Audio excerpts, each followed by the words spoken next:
Ready, me? Okay. Hey everybody, thank you for watching this video. I am recording on July 4th, 2024, and I hope everybody is having a wonderful day today. By the time I post this video, it will no longer be July 4th. So I hope it was good. Let me introduce myself to you in case you are watching me for the first time. I am Letitia. I am an almost 42-year-old millennial mom. I am an progressive idealist, INFJ empath, and the reason that I share that with you is because I want you to know the type of person I am as I share the way how I look at things, as I share my perspective with you. I do a lot of these kind of videos where I talk about politics and life. And I find it to be very, very interesting and unexpected that I have become the kind of person that does recordings about politics or have conversations with people about politics. If you know anything about me, if you knew anything about me, you would know that, first of all, I'm not the type of personality that you would anticipate would be involved in political conversations or political thinking or even paying attention to the whole thing. I started to pay attention because something really big and strange and crazy happened in 2016, and I know you guys know what I'm talking about. Something that was loud and something that changed our world and made me start to pay attention. And as I started to pay attention, I noticed that our world was shifting and we were heading in an unexpected direction, in a direction that I didn't want to see our world head to. And the more that I paid attention, and the more that I listened, and the more that I watched what was taking place and what was happening, the more I realized that learning about politics, learning about how it works, learning about history and things that happened in the past, learning about what led us to here, and having an understanding of what is happening now and why it's happening, it was an important objective for me. And the reason I feel like I wanted to do that is because I realized that we have come to a point in a moment in time where people have decided that they just will make stuff up and they will put out a narrative and tell a story and convince people that certain things that aren't real is, and certain things that is real isn't. And they're attempting to rewrite history and to shift the way how we see things and to shift our understanding of how life should be, and to shift the way how we receive information and we discern information, we understand. And the game and the objective is to cause us to be confused and disoriented and to panic and to not make good decisions. And right now, in this moment, our democracy is in so much danger. It is in more danger than it has been in a very long time. And I didn't even understand this gift that I had, that I was living under, that I was living in, this moment of freedom that I was living in, that was given to me, that I didn't even know I had. I took it for granted.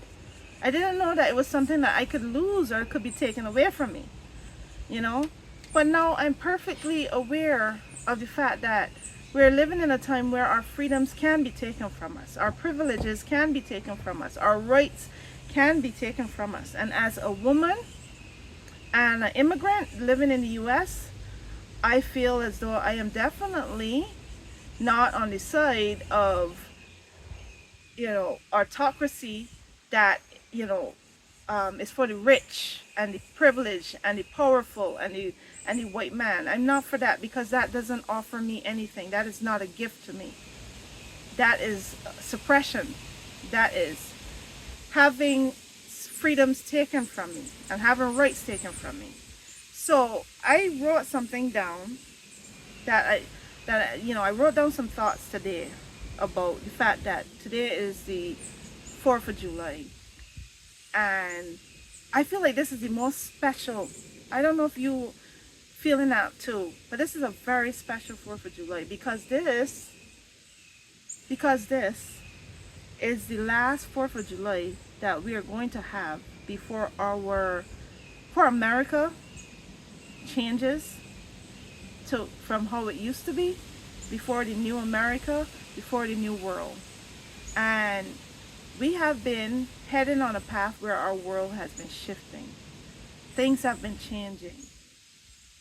Things have been dismantled and and taken away and revoked.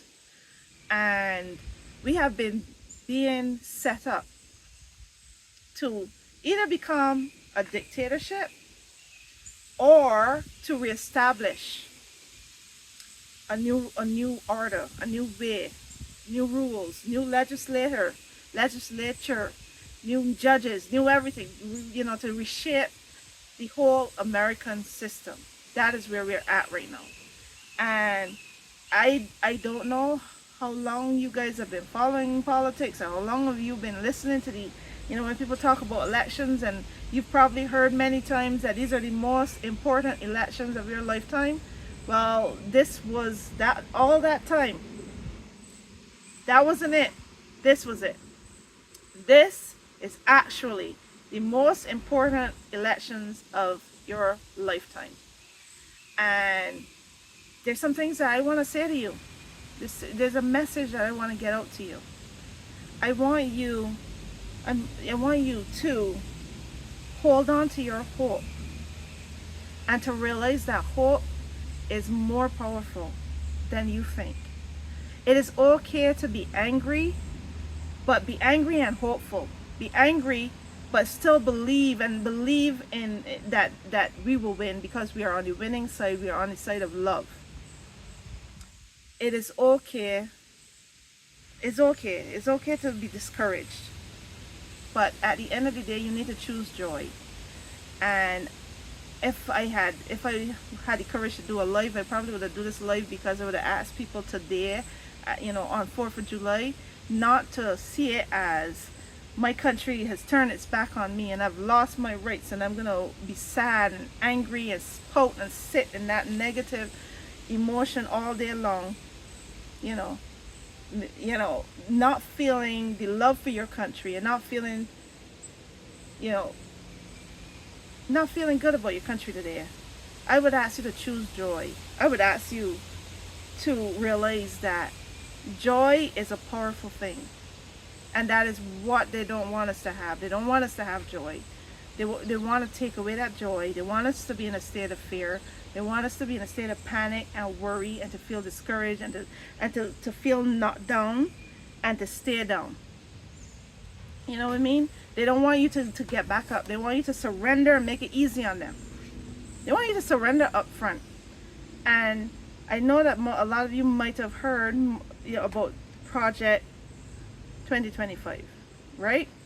And if you haven't heard about it, you gotta hear about it. Go do some research, find out about it. I often ask, like, why? I think to myself, like, why on earth would they put this stuff out right now? Why would the Supreme Court make these rulings right now, just before an election? Like, aren't they afraid that people will, fight back and vote them out? Not necessarily the Supreme Court, but aren't they afraid that their people will be voted out because of it? And the one thing that concerns me that makes me wonder is, why are they not afraid? Why are they not more afraid? Why are they so boldly telling us, that they're going to take all these things from us? Why do they want us to see these things? And I don't have the answer to that question, but I feel as though it is arrogance, it is cockiness, it is that they feel that they have already won, that they believe that they could take our hope and our joy and put us in a state of panic and fear, to the point that we just surrender up front. We give up. We don't even bother to fight them back. I'm thinking that maybe that's the reason. Maybe they have other reasons that I don't know. Maybe they know something that we don't know. But all I would say, one of the things that I would tell you is to don't give up front. Don't make it easy for them, and don't surrender, and don't Don't panic and run. Stay firm, hold on to that hope and believe and know that we will win. You know, I have been educating myself and I've been watching like World War II videos, you know, on Netflix. Up to my fourth World War II documentary now. And I've been reading and trying to learn about these leaders of that time. And one of the things that I've learned is that, first of all, we, you know, it wasn't just a one leader. It wasn't just one person that won the war. It was a people. It was luck. It was Mother Nature. It was resilience. It was courage. It was determination. You know, it's certain things, defiance and persistence. There's certain things that took place that won that war. And the other thing that I learned is that no leader is a perfect leader. No leader is going to make all the right choices and do all the things that you agree with, you know, and all the perfect choices. They did the best that they could in the moment that they were in, with the people that was around them, with what was available to them. They made the best decisions that they knew how to make, you know. And just all these things, luck and Mother Nature and the universe, and you know, because certain mistakes were made, and resilience and persistence and defiance and all these things, those are the things that led to winning the war. It wasn't giving up. It was fighting and just fighting. Keep going and not giving up and not surrendering. And the reason that you can't surrender is because if we lose, it is genuinely the death of freedom. You know, it is moving into a time that is dark and ugly, and if you need to have a bigger imagination if you don't understand how dark and ugly it could get. And that's the reason too why I'm watching these World War II videos, because it showed me how dark and ugly things could get, you know. But at this time I'm not giving into that fear, because I know that fear is food. That is their food. That is their strength. They want us to be afraid. You know, that's when we make mistakes. That's when we don't do the things that we're supposed to do. You know what I mean? Even when I was watching those World War II documentaries, there was hesitancy and fear is what caused a lot of slip-ups and mess-ups. And that's what caused, like, you know, Hitler to lose the war too. That's what caused him to lose the war, you know. But you know, you have to watch the video to know what I'm talking about. You heard what the president of the Heritage Foundation said. You know, you might have seen that clip. You might have seen what he said, where he says that this could be bloodless if the left let it. In other words, no bloodshed if we just surrender. You know how I see it. That's a threat. You know, and they, like I said, they want us to be afraid. They want us to give up. And I would say stand firm and be excited about the future that we could build, we could create.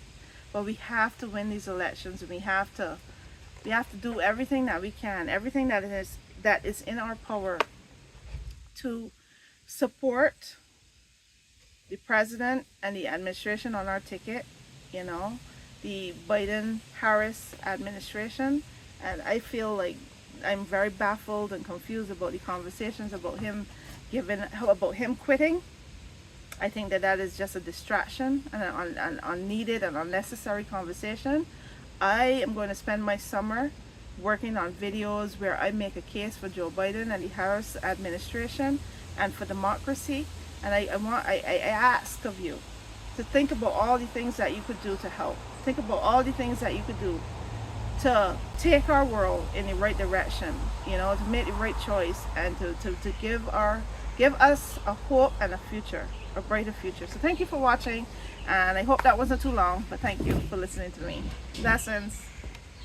No, that is more like you. I didn't even look at the notes.